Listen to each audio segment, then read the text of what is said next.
తెలంగాణ జాగృతి నుంచి రెస్పాండ్ అయ్యేందుకు తెలంగాణ జాగృతి ఆఫీస్లో కొంతమంది నేతలు కార్యకర్తలు రెడీగా ఉన్నారు. ఇస్మాయిల్ నాకు అందుబాటులో ఉన్నారు. వారు సీనియర్ జర్నలిస్ట్ కూడా. వారి సతీమణి సూర్యాపేట జిల్లా తెలంగాణ జాగృతి అధ్యక్షురాలు. వారు తెలంగాణ జాగృతిలో కోర్ కమిటీలో ఉన్నారు. ఇస్మాయిల్, నాయకురాలు నాయకురాలు కల్వకుంట్ల కవితను భారత రాష్ట్ర సమితి నుంచి సస్పెండ్ చేస్తూ లేఖ వచ్చింది. ఈ లేఖను ఎట్లా చూస్తారు? సస్పెండ్ ఎట్లా చూస్తారు? కవిత రియాక్షన్ ఏంటంటే ఏం చెప్తారు? వెంకట్ గారు, ముందుగా ఏదైతే తెలంగాణ రాష్ట్ర సమితి తీసుకున్న ఈ నిర్ణయం ఏదైతే ఉందో ఇది దురదృష్టకరం. కవిత గారి పైన వేటు వేయడాన్ని అయితే మేము తీవ్రంగా వ్యతిరేకిస్తున్నాం, ఖండిస్తా ఉన్నాం. ఇది పార్టీలో అంతర్గతంగా చర్చించి చెప్పుకోవాల్సిన అంశాలు ఉన్నప్పుడు చెప్పే ప్రయత్నం చేస్తారు.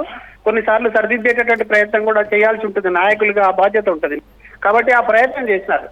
ఈ క్రమం లోపల ఒకేసారి ఆమె మీద వేటు వేయడాన్ని మాత్రం ఇక్కడ ఉన్నటువంటి తెలంగాణ ఉద్యమకారులుగా, తర్వాత తెలంగాణ ఉన్నటువంటి సమాజం కూడా దీన్ని జీర్ణించుకోలేకపోతుంది. ఇది కేసీఆర్ స్థాయిలో, తర్వాత అగ్ర నాయకత్వ స్థాయిలో తీసుకునేటప్పుడు కొంచెం ఆచితూచి తీసుకుంటారనేటువంటి ఆశాభావం ఉండింది. కానీ ఇప్పుడు తీసుకున్నటువంటి ఈ నిర్ణయం పట్ల ప్రజల్లో మాత్రం టీఆర్ఎస్ పట్లనే తొందరపాటు చర్యగా ప్రజలు భావిస్తున్నారు. మీరు కూడా జర్నలిస్ట్ గా పనిచేస్తున్నారు అంటే, ఒక హరీష్, సంతోష్ అంటే ఇద్దరు అవినీతి పరులు అని నిన్న కామెంట్ చేసిన మరుక్షణమే కాంగ్రెస్ నేతలు వాళ్ళు ఓపెన్ చెప్తున్నారు. అంటే సిబిఐ అదేవిధంగా అవినీతికి కవితనే ఎండార్స్ చేసింది, కవితనే మొదటి సాక్ష్యంగా చెప్తున్నారు. అంటే పార్టీని డ్యామేజ్ చేసినట్టు కాదు. మీరు అన్నట్టు మనము కేవలం జర్నలిస్టుగా మాత్రమే కాదు, ఈ తెలంగాణ ఉద్యమకారులుగా కూడా ఉన్నాం. మొదటి నుంచి కవిత గారిని ఉద్యమంలో 2006 నుంచి దగ్గరగా చూస్తున్న వాళ్ళుగా, ఆమె స్వభావాన్ని చూసిన వాళ్ళుగా, ఆమె వ్యక్తిత్వాన్ని గమనించిన వాళ్ళంగా, ఆమె ఉద్యమ కార్యాచరణను చూసిన వాళ్ళుగా, ఆమె చేసిన పోరాటాన్ని చూసిన వాళ్ళంగా ఆమె ముక్కుసూటిగా ఉంటారు. ఏదైనా పొరపాటు జరిగినప్పుడు దాన్ని సరిదిద్దడం కోసం ప్రయత్నం చేస్తారు, నేరుగా చెప్పే ప్రయత్నం కూడా చేస్తారు. పార్టీలో ఉన్నప్పుడు ఎక్కడైతే తన సొంత తండ్రి ఈ తెలంగాణ రాష్ట్రం కోసం తీవ్రంగా కృషి చేసినటువంటి వ్యక్తి, తర్వాత ఎక్కడ కూడా అవసరమైతే ప్రాణత్యాగానికి సిద్ధమైనటువంటి వ్యక్తి, గౌరవప్రదంగా ప్రపంచం అంతా కూడా ఆయన ఖ్యాతి ఇమిడి ఉన్నది. ఈ దేశంలో ఏ రాష్ట్రంకి వెళ్ళినా కేసీఆర్ లాంటి పాలన కావాలి, కేసీఆర్ లాంటి నాయకులు రావాలి అని చెప్తున్నప్పుడు ఒక మరక అంటినప్పుడు ఈ మరక కారణమైన వాళ్ళు వీళ్ళు అని చెప్పే ప్రయత్నం చేయడం ఎట్లా తప్పవుతుంది?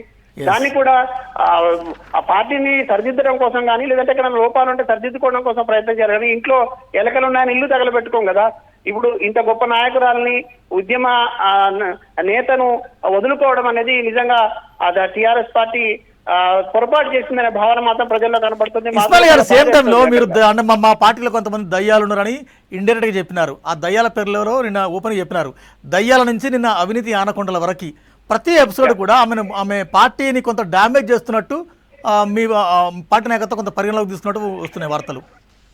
అయితే ఇక్కడ మనం అర్థం చేసుకోవాల్సిందంటే, ఆమె సరిదిద్దేటటువంటి ప్రయత్నాలు చేసింది, సహేతుకమైనటువంటి సలహాలు సూచనలు ఇచ్చేటటువంటి ప్రయత్నం చేసినారు. తను అంటే పార్టీని బతికించడం కోసం ప్రజల్లో ఉన్నటువంటి భావనను చెప్పే ప్రయత్నం చేసినారు. ముఖ్యంగా ప్రజలు క్షేత్రస్థాయిలో ఉన్నటువంటి అభిప్రాయాల్ని తీసుకొని చెప్పే ప్రయత్నం చేసినారు. కొన్ని సందర్భాల్లో నాయకుడిగా అన్ని విషయాలు ఒకళ్ళు దరి చేరకపోతే దాన్ని ఎట్లా చేర్చాలనే ఒక ప్రయత్నం ముందుగా చేసి, సుమారు ఇప్పుడు 70-80 రోజులుగా ఆమెపై కుట్రలు జరుగుతున్నా, దుష్ప్రచారం చేస్తున్నా, తప్పుడు ఆరోపణలు చేస్తున్నా కూడా సహిస్తూ వచ్చి ఒక సందర్భంలో ఇక వేరే మార్గంలో కూడా చెప్పే ప్రయత్నం చేశారు. కానీ అట్లా అంటే పార్టీలలో అంతర్గత ప్రజాస్వామ్యం ఉంటుంది, కొన్ని సందర్భాల్లో బయటికి విమర్శించుకుంటారు కొన్ని సందర్భాల్లో. కానీ జరిగిన విషయాన్ని చెప్పే ప్రయత్నం చేస్తే అసలు తప్పు చేసిన వాళ్ళని వదిలిపెట్టి, ఆ లెటర్ లీక్ చేసిన వాళ్ళని వదిలిపెట్టి, ఆ కుట్రలు చేసిన వాళ్ళని వదిలిపెట్టి పార్టీని బాగు చేయాలని, పార్టీ భవిష్యత్తు బాగుండాలని, కేసీఆర్ గారి ఆరోగ్యం బాగుండాలని, కేసీఆర్ గారి నాయకత్వం బాగుండాలని, కేసీఆర్ గారి ఉన్నటువంటి ఇమేజ్ దెబ్బతినకూడదని ప్రయత్నం చేసిన తనపైన వేటు వేయడం అనేది ఇది ఎంతవరకు సమంజసం అంటారు?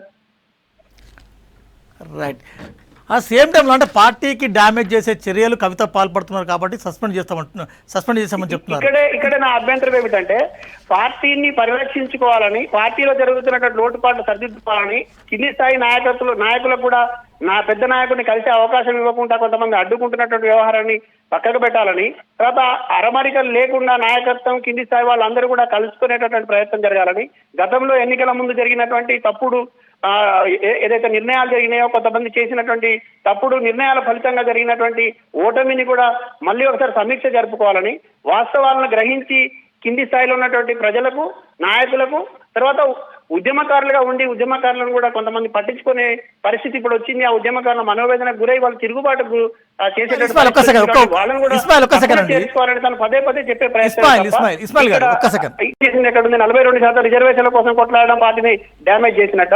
కేసీఆర్ గారి మీద వచ్చిన విమర్శలను వెంటనే తిప్పికొట్టడం కోసం ఆమె ధర్నాలకు నిరసన దిగడం పార్టీకి డ్యామేజ్ చేసినట్ట. పార్టీ వాళ్ళు కొంతమంది నాయకులు నోరు విప్పని పరిస్థితిలో కూడా కేసీఆర్ గారికి రక్షణ కవచంగా నిలబడినటువంటి కవిత గారు ఒక్క సెకండ్ అండి. తప్పుపడతారా? ఇస్మాయిల్ గారు, ఇక్కడ పార్టీకి ఏమై ఉంటుంది? ఇస్మాయిల్ ఒక్క సెకండ్ అండి. తండ్రి కూతురు, బిడ్డ తండ్రి కాదండి. తండ్రిని కలవడంలో ఇబ్బంది ఏంది? ఇందాక మీరు చెప్పినారు కదా తన తండ్రిని కొంతమంది కలవడానికి ఇబ్బంది పెడుతున్నారని. అదే కదా ఇప్పుడు నేను అడుగుతున్న ప్రశ్న కూడా సూటిగా అదే. తండ్రిని కలవనివ్వకుండా ప్రయత్నం చేస్తున్నటువంటి వాళ్ళ పట్లనే కదా దయ్యాలు ఉన్నాయని చెప్పారు. ఆ సందర్భంలో కూడా దాన్ని పరిష్కరించి ఆమె చేస్తున్నటువంటి పోరాటాలని గుర్తించి ప్రజల్లో ఆమెకు వస్తున్నటువంటి మన్ననలు కానివ్వండి, ప్రజల నుంచి వస్తున్నటువంటి స్పందనలు కానీ తీసుకొని ఆ పార్టీని రిపేర్ చేసుకోమని కదా తను చెప్పింది. Thank you very much Ismail గారు.